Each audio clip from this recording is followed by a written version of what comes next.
చైతన్యరథం ప్రేక్షకులకు స్వాగతం. నమస్కారం. వైఎస్ వివేకానంద రెడ్డి కేసులో twist. YS Avinash Reddy arrest అంటూ వస్తున్న వార్తల్ని విశ్లేషించడానికి మనతో పాటు సోషల్ యాక్టివిస్ట్ శ్రీలీల గారు ఉన్నారు. వారిని అడిగి మరిన్ని విశేషాలు తెలుసుకునే ప్రయత్నం చేద్దాం. నమస్తే శ్రీలీల గారు. నమస్తే అండి. ఈరోజు సుప్రీంకోర్టు విచారణ జరుగుతున్న సందర్భంగా వైఎస్ అవినాష్ రెడ్డి అరెస్ట్ అంటూ వస్తున్న వార్తల్ని ఎలా విశ్లేషిస్తారు? వైఎస్ అవినాష్ రెడ్డి వివేకానంద రెడ్డి గారి హత్య జరిగి 6 సంవత్సరాలు దాటిపోయి 7వ సంవత్సరంలో కూడా వచ్చేసాం. మరి ఈ వచ్చిన ఇన్ని సంవత్సరాల్లో ఏం జరిగింది అంటే, వాళ్ళ బాబాయి చంపేశారా, చంపబడ్డారా, ఏం చేశారు అంటే, వాళ్ళ ఛానల్లో వాళ్ళు రాసుకున్న మాటలు నారాసుర రక్త చరిత్ర అని అప్పట్లో. మరి మొన్న చూస్తే విజయసాయి రెడ్డి గారు అవినాష్ రెడ్డి ఫోన్ చేసి చెప్పాడు గుండెపోటని. ఇవన్నీ చూస్తూ ఉంటే దీనికి తోడుగా ఈ 6 సంవత్సరాల్లో కూడా 6 అనుమానాస్పద మరణాలు. మరి మొన్న చూస్తే దస్తగిరి అప్రూవర్గా మారి ఏం చెప్పాడు, గొడ్డలు ఎలా కొనుక్కొచ్చాం, ఏం చేసాం, ఎలా చంపాం, ఎవరెవరు ఎలా ప్లాన్ చేశారు అని.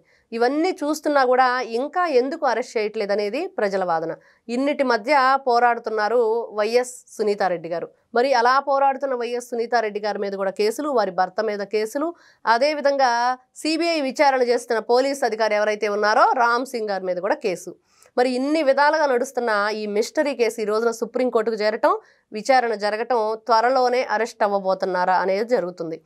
ఇక్కడ మనం చూస్తే సునీత గారు ఏ విధంగా పోరాడారు అంటే, ఒకవైపు తండ్రి అనుమానాస్పద మృతి, ఇంకొక వైపు తండ్రి మరణంతో ఎవరైతే విట్నెస్గా ఉన్నారో వాళ్ళంతా అనుమానాస్పదంగా మరణించటం. మరి అదేవిధంగా మనం ఆ మనిషి చనిపోతే ఆయన శత్రువైనా కూడా వెళ్ళి చూడాలి అనేది ఎప్పుడు పెద్దవాళ్ళు చెప్తూ ఉంటారు. అట్లాంటి సొంత బాబాయి చనిపోయిన తర్వాత కూడా వీళ్ళ రాక్షస క్రీడ ఏ విధంగా ఉంది అంటే, ఈ రోజున ప్రతి ఒక్కరూ ఎవరైతే ఆ బాబాయి అని చెప్పుకుంటున్నారో, ఇటు జగన్మోహన్ రెడ్డి, మరి అవినాష్ రెడ్డి, అదేవిధంగా సాక్షి ఛానల్ వాళ్ళ పేపరే.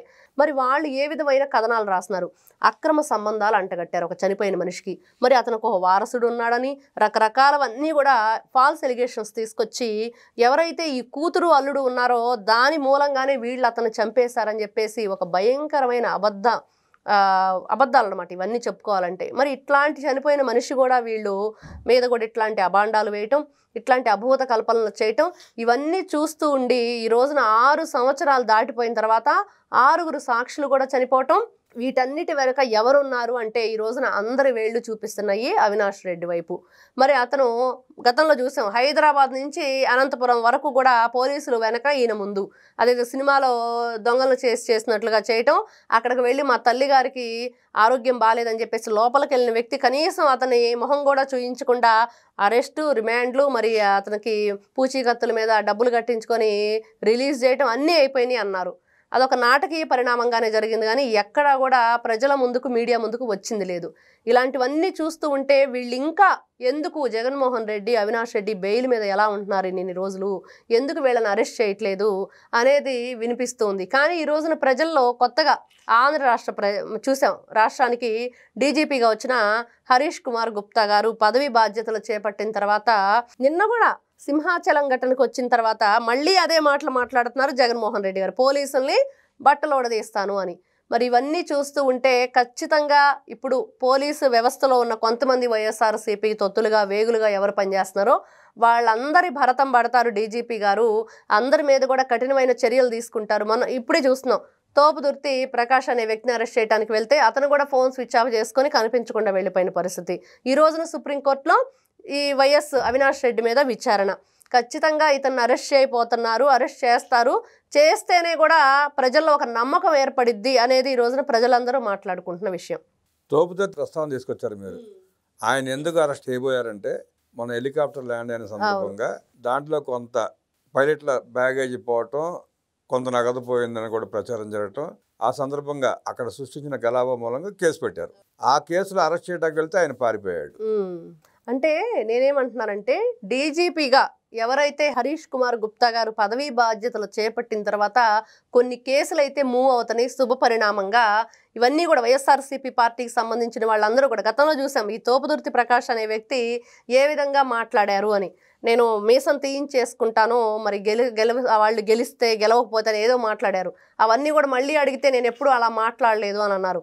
ఈ విధంగా ఈ కేసులో మూమెంట్ కూడా ఏదైతే మనం చెప్పుకుంటున్నామో వివేకానంద రెడ్డి గారి కేసు, ఆ కేసులో కూడా మూమెంట్ ఎందుకు వచ్చింది అంటే ఖచ్చితంగా ఇక్కడ పోలీసులు కొంతమంది ఏదైతే చట్టంలో ఎట్లాంటి బాధ్యతలు వీళ్ళకు ఉన్నాయో అవన్నీ కూడా సక్రమంగా నిర్వర్తించడానికి డీజీపీ గారు ఖచ్చితంగా ఆయన బాధ్యతలు సక్రమంగా నిర్వర్తిస్తారు అనేది మనకి శుభదాయకంగా కనిపిస్తుంది అనే దాని దగ్గర మాట్లాడుకున్నాం. ఇప్పుడు తోపుదత్తి ప్రకాష్ రెడ్డి దొంగతనం కేసులో అరెస్ట్ చేస్తారన్న భయంతో సిగ్గుతో పారిపోయాడంటారా?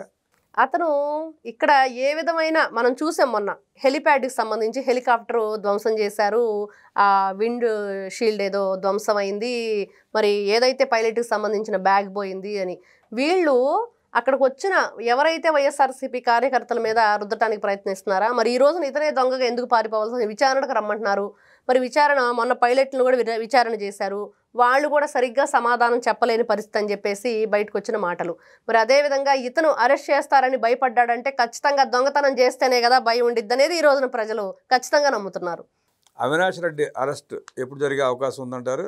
ఈరోజు తీర్పు ఎలా వచ్చే అవకాశం ఉందంటారు? ప్రజలు నిజంగా అవినాష్ రెడ్డిని అరెస్ట్ చేస్తారని అనుకుంటున్నారు.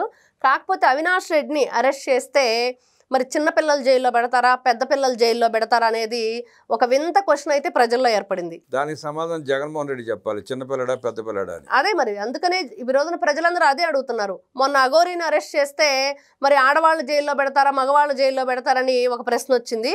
అదేవిధంగా పదే పదే ఏదైతే మీడియా ముందుకు వచ్చి జగన్మోహన్ రెడ్డి చెప్పేమాట, అయ్యో పాపం అవినాష్ రెడ్డి చిన్న పిల్లోడు అని చెప్పేసి ఒక నాని మూవీలో ఒక డైలాగ్ ఉండిద్ది, నాని చిన్న పిల్లోడని. ఆ విధంగా ఈయన కూడా ప్రతిసారి వచ్చేసి అవినాష్ రెడ్డి చిన్న పిల్లోడు అని చెప్తూ ఉంటాడు. అందుకనే ప్రజల్లో ఈ రోజున అదే అనుమానం వస్తుంది, ఏ విధంగా డీల్ చేయబోతారు రేపు పోలీసులు అనేది. అయితే రేపు అరెస్ట్ కాబోయే జగన్మోహన్ రెడ్డి పెద్దల జైలుకి, ఇవాళ అరెస్ట్ కాబోయే అవినాష్ రెడ్డిని చిన్నపిల్లల జైలుకి పంపించే అవకాశం ఉందంటే విశ్లేషించిన శ్రీలీల గారికి ధన్యవాదాలు చెబుతూ నమస్కారం.